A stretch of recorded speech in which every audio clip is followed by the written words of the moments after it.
So, Finn, solar systems are now commonly getting on 8 years, 10 years old, right? We see a lot of them. What signs should people be looking for that now's the time to do some sort of upgrade on their system? Good question. The obvious one is the bill goes up. That may be that their solar system's failed, but if you look at your consumption, if your consumption's going up and your bill's going up, it's 2023. Like, it's for most people with a decent sized roof, why have you still got a power bill? So if you're getting a power bill, a substantial power bill, that's a sign you need more solar or you need a battery or both, if you want to get that power bill down. The other thing you want to look at is, are you getting an electric car? If you've got an electric car ordered, your electricity consumption is going to rocket. Yeah. Because most of your charging is at home. Your house might use 20 kilowatt hours a day. As you say, car batteries, 75 to 100 kilowatt hours in those things. So think what that's going to do to your electric use. If you get an electric car, you want to fill that roof with solar. It's that simple. Yeah, I agree 100%. And it's a good time to look at battery storage. What's interesting is, sure, Tesla's 19 grand, Tesla Powerwall or some other sort of battery might be a bit cheaper, but you're about to roll 50 grand, 80 grand, 100 grand on an electric car. Yep. It's probably the time, and you're probably doing it because you don't want to buy electricity. Don't want to buy petrol. Yep. Don't buy electricity either. Yep. You can do the whole thing. You can do the whole thing with solar and a battery. It feels too good to be true that you can create the fuel for your car on your roof. Yeah. And stick it in your car. Like, the panels just go into your car. It doesn't seem like that should work. It's magic. It works. And at my house, I've got a Fronius Watt Pilot there. I've got a Delta at work. I've got a Fronius Watt Pilot at home. With the Watt Pilot, it's just a button on top. You just press it with your finger. It's either got a leaf for eco mode, or you press it again and it will charge on one phase. Press it again, it'll go to 2 phases, 3 phases. So on eco mode, I can just leave it plugged in on a Saturday or a Sunday as an example, and it'll just move the charge. It'll just say, whatever surplus solar is about to go to the grid, take it and put it in the car. Yeah. And every Saturday and Sunday afternoon, the car's always 100%. And then throughout the week, it'll just be whether I charge it at work, and sometimes it doesn't get to 100% or whatever the case is. Unless I'm going up the river or any long trips, it's fine. So the majority of the energy that goes into my car is always surplus solar. It's amazing.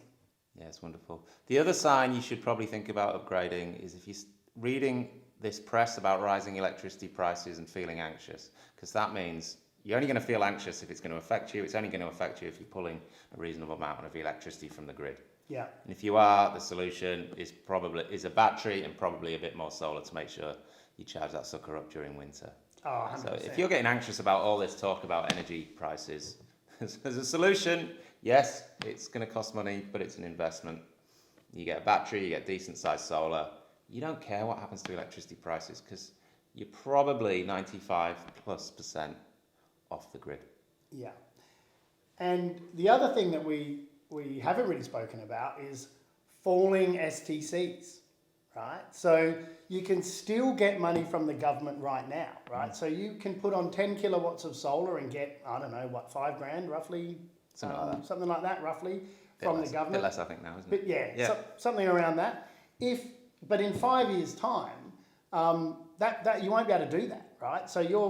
And that system might be 15 grand, subsidised 5 by the government, you pay 10. Yep. If you wait 5 years' time, there'll be no $5,000 subsidy and your 15 grand system's likely to cost 20. So actually, the difference in the cost of that system is likely to double in the next 5 years through labour going up, materials going up, government rebates falling.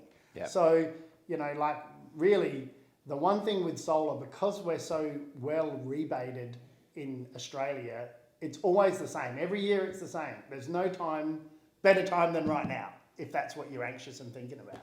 You're right. I think the cost of the solar panels, is going to come down in the next year, but the cost of everything else, probably going to go up. Yeah. And there's a lot more to an installation than the cost of the panels. And we know that because the rebate currently just about pays for the hardware cost of the panels. Yeah, for the panels, that's right. But I mean, the biggest challenge I think for us as a country with our renewable ambitions is we don't have the labour force to do it, right? So when you've got a shortage of, labour, the labour costs go up, right? Yeah, man. So, and that's going to be a major component, I think, in driving these systems up. And what you said before, it's way more technical than what it was in 2011 when you put 6 panels on a roof, faced them north, and plugged them into an inverter and turned it on, and didn't worry about monitoring. That's how a job was done in 2011.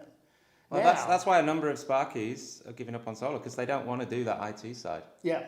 Which is fair enough. Like, they didn't sign up for to be doing IT troubleshooting. It's getting harder, yeah. I agree with you. I've looked at our labour force and our labour strategy, and I've often thought, do I just need an IT person to run around and commission these solar systems? You actually don't really, except for STCs and geo shots to prove that you were there during the commissioning.